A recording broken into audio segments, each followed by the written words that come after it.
That will continue to make the environment secure, especially when the rainy season is coming, so that farmers can go back to their farms and we wouldn't have problem of food security.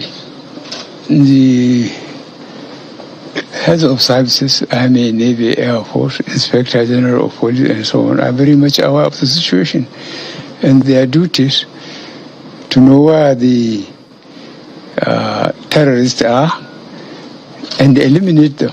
A lot of presidential aspirants have come to you for endorsement. Some even say you have asked them to run while you watch. What kind of person would you like to hand over to? The person that Nigerians elect. What is your political background, your political experience, that you hope to seek the #1 seat in Nigeria? The experience that you have that gives you that confidence of wanting to be Nigeria's president? Thank you, Shegun, very much. Well, like I said, it's been very tedious for me today. I just came in from outside the country and to honor you. As usual, anytime to talk to Nigerians and for them to know what I have in mind, who am I, and what do I think for this country. So, by the grace of God, I'm a graduate of political science and administrative studies from the University of Port Harcourt. So, I'm a graduate of law from the University, and by the grace of God, I went to Nigerian Law School in Lagos and obtained my Bachelor of Laws from the Nigerian Law School. University, you have LLB, and then from the law school, you have a BL, which entitles you to be a legal practitioner. Thereafter, I served with the Okara, Senior Advocate of Nigeria,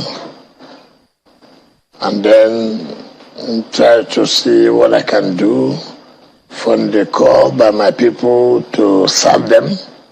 So I contested election to be the chairman of Obiawo local government in 1998-99. By the grace of God, I won, and I served the local government. Obiawo local government is one of the, people say richest. I don't want to use the word richest. One of the most very popular, one local government that you, whether anybody likes it or not, that's the entire country cannot say they can do without. You have the University of Port Harcourt, you have the 6th Division, you have the Air Force, you have the Navy, you have the Immigration, you have the Customs, you have Shell, you have ELF, you have AGIP. So it's one local government very important, and you cannot preside over such local government with all these important major stakeholders of the economy and security of the nation. For you to preside over such, then you know what Nigeria is all about. So, but before I became the council chairman, it was not easy. It was not easy because it's a local government that so many interests, indigenous and those who are not from that area. For record purposes, I was the first chairman to become a chairman that the Supreme Court has to affirm for me to be a chairman. Was there a tussle on the election, isn't it? Yes, that's what I'm trying to say. It's not a place where you can come and say, oh, anybody can be a chairman. No, it's not correct. It's not correct because you have several interests, indigenous, outside. Like I told you, you have all these IOCs in that local government. You have all this security apparatus, Air Force, Navy, Army, police, all within universities. It's very influential and very rich also. I don't know. So in terms of you have a lot of resources available to you as a local government. I don't want to talk about resources or rich. There's no auditor that has come to say, look, we are one of the rich and no auditor. But what I want to say is that these establishments, prison, immigration, are all there. Right. Now, but by the grace of God, it took me to go to Supreme Court to become a chairman of council. 2, before I became, I passed a lot of hurdles. I was charged for murder. I don't know whether you understand what I'm talking about. I was charged for murder. I was charged for armed robbery. So it's not something that you think, oh, you just became a chairman of local government. No, it wasn't easy for me. But again, I saw that you are being prepared for leadership. What is the punishment for murder? Assuming you are found guilty. Death. What is the punishment for armed robbery? Assuming you are found guilty. Death. Or life imprisonment. All these things were geared towards trying to stop me because they are all within the period of political electioneering. I was running for a chairmanship, murder. I was running for chairmanship, armed robbery. And so I said, oh, maybe God is preparing me for something. And to the glory of God, I survived all this. You never saw that you were going to become governor one day? Did you ever come to your mind? Never. When you were serving as local government chairman? Never. But you were very close. You became a chief of staff. Chief of staff does not make you to be a governor. But you were very close to power. No, but if you're a chairman of a council, you're close to power. If you're a chief of staff to somebody, you're also close to power. So it is not because I became chief of staff I was close to power. No, I was chairman of a very important council, like you said, very important, very influential in the state. So how would I have known? I would have been a governor. So you went from being a local government chairman to being a chief of staff to the governor at the time. Yes. Then you became a federal minister. Yes. Representing your state. Yes. Then you left that office to become a governor. Yes.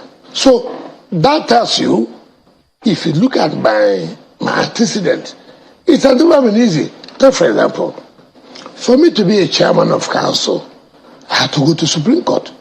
To that level, chairman of council, even though I had to pass through a lot of process of being charged for murder, charged for armed robbery, for what you do not know about, but by the grace of God, I became a chairman.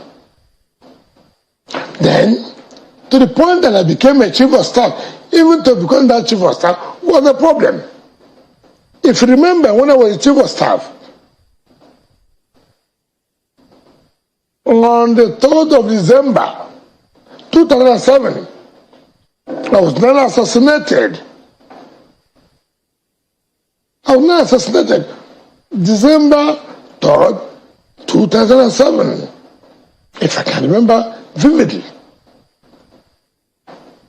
So, even at that point, I was a threat, unknown to me. So you had near-death scenarios in your political journey. So, the point I'm trying to say, I have never become in any of these without... On a silver platter? Yes, no. That you are bashed, you are given. No. And you don't think that being a president also is going to come to you easy? Because your journey into politics has never been easy. It has never been easy, and I have never one day said, I want it on a plate of gold.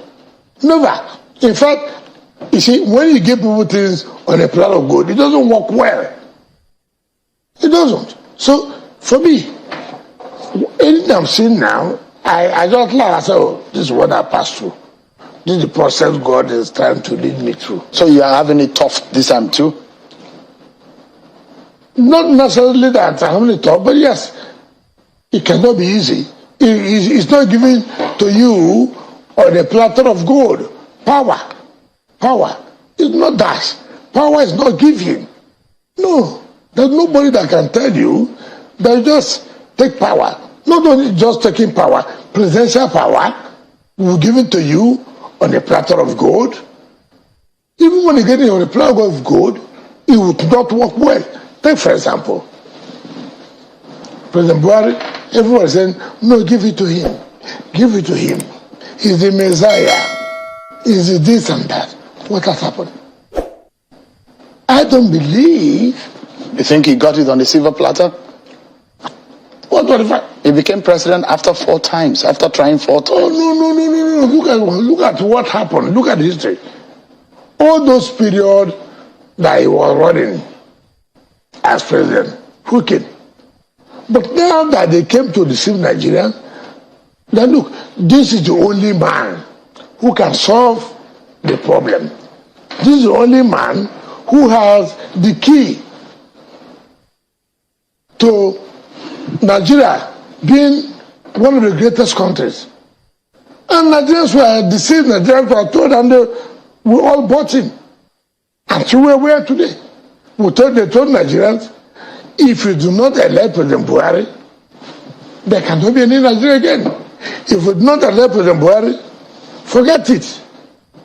Forget it. So now, but now, look at what has happened. Now, tell me about your experience with the screening process. We don't know for sure the names because the party has not come out with those who have been screened out. Yeah. Do you have an idea? Were you successful? No. Frankly speaking, I just received my clearance certificate. So it means that you are successful? Yes. I may tell you. Who would have been more successful than me? Tell me. So you went confidently. You never thought that you may have any hurdle to cross or any problem? What would have been in terms of certificate? No. What would have been the hurdle? First of all, I didn't go to school. I didn't have my primary certificate. I didn't have my secondary. Not my first degree. Not my second degree. Not my youth service. You see, you know what made me happy was that when I went to screening, I saw Mike Ahamba, one of the most revered senior advocates of Nigeria. And you know what he said? Look. But I don't know what anybody will question about this certificate. So I have never had any controversy about my certificate. The schools I attended, nobody can say, let us go and ask. As I speak to you here now, I can tell you who was my seatmate from year 1, year 2, year 3, year 4, University of Port Harcourt, who were my seatmates from the Riverside University. As I came from my youth service, I served in the former Gongola state that now became Adamawa and Tama. In fact, I served in Tako, which is today in present Taraba state. So I can tell you who were my colleagues as corpers. So your credential is not in doubt. But what the voters may want to know or question is your capacity to lead in this country. I mean, you've led River State. Yes. But there's a lot more to leading Nigeria. You're going to be president of over 200 million people, the largest gathering of black people on earth, and perhaps the most influential country on the continent. So the question is, what differently do you have to offer than what we have presently? Now, let me be very kind to you. You made so many issues, the most influential country, the most populous country. How do you arrive at that? If I talk about the statistics to show. What is United Nations statistics? The nation has its statistics also. Nigeria is the most influential in terms of what? And it has the highest GDP on the continent. No, the most influential in terms of what? In terms of military power, Nigeria is influential. Nigeria has helped the likes of Sierra Leone, Liberia in wars. Economically, Nigeria, in terms of population. Okay. First of all, you don't agree that Nigeria? No. First of all, I've not gotten the ticket of my party. When I get the ticket of my party, then we'll be able to say. Now you're asking me capacity. What capacity do you want me to have? Considering the challenges of Nigeria. What are the challenges? The capacity to fix them. Okay, tell me, what are the challenges? Security. If you ask me today, what's the problem of security in Nigeria? The major issue today, like you and I will agree, is we're problem of leadership. Leadership to confront with insecurity. Let's talk about such corruption. With due respect, if I'm given the opportunity to be president of this country today, one major thing, anybody, whether you like it or not, it doesn't matter the party you belong to, it doesn't matter what interest you have, Nigeria is dying. Nigeria is full of insecurity. Let nobody come and tell you, as I come, I'm going to solve the problem of economy. What economy? When there's insecurity. One thing you must solve first is the issue of insecurity. If you don't have a courageous leader, if you don't have a fearless leader, now say, look, we cannot allow this to continue. The insecurity is clear. What do I talk about economy? How do I talk about agriculture? How do I talk about employment? Or solving the problem of unemployment? You must have to say, today, I'm in my house, 7:25. How do I survive tomorrow? Are you sure I'm not going to be kidnapped this night? Are you sure my wife, she's not back? Are you sure my children are not back from work? What's going on? Up till now, 7:25, you have to fight the issue of insecurity. And you must take headlong. They'll say charity begins at home. You mentioned the issue of economy, issue of fighting corruption, issue of security. So the question will be, how much of that did you do in your state? How successful are you in that? I mean, that should be a template for you to show Nigerians that I've done it here and I have the capacity to do it at the national level. As at the time I came in as governor of Rivers State, what was Rivers? You were hearing Rivers everywhere.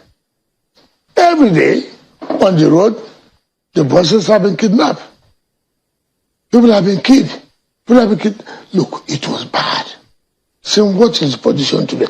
I'm not saying with due respect that you can stop insecurity. No, nobody.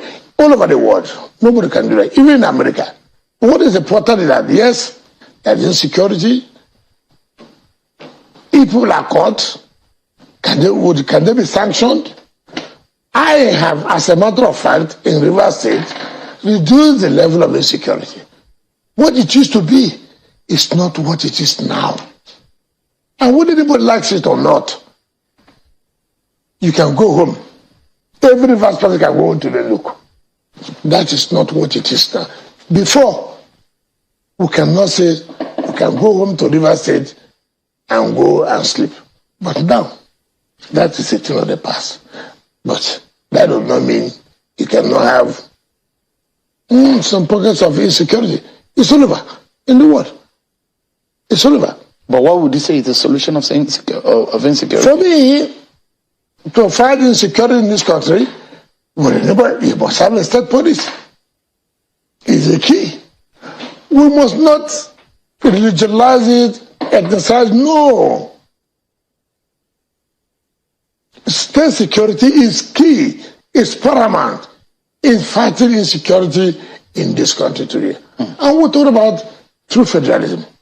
Let me tell you, what are we talking about? We can have a state police. What does that have to do with conflict with federal police? We can have a local police, community policing. Why? The law is clear. Offenses committed and can be tried under the federal laws, which will be taken care of the federal police. Offenses committed.